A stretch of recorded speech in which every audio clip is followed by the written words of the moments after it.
ऐसन चलवलू तू जादू, नजरिए से ऐसन चलवलू तू जादू।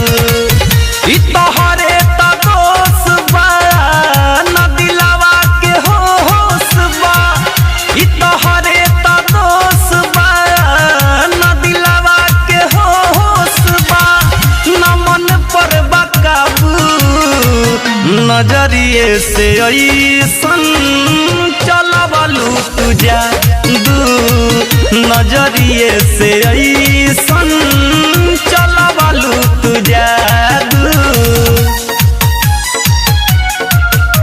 Presented by Lovely Films Production.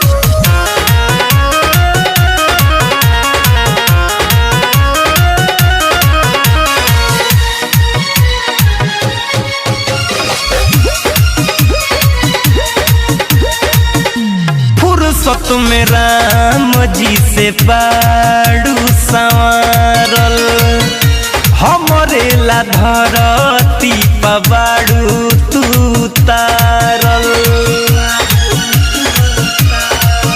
ओ फुर्सत में राम जी से बाड़ू संवारल, हमरे ला धरती पबाड़ू तू तारल। बल्लभ के फसाना ई दिलवा दीवाना, बल्लभ के फसाना है ई दिलवा दीवाना, भइल बा बेकाबू, नजरिए से ऐसन चलवलू तू जादू, नजरिए से ऐसन चलवलू तू जादू।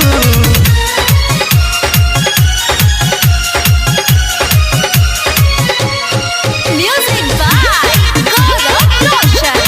आप सुन रहे हैं अमित पटेल की आवाज में।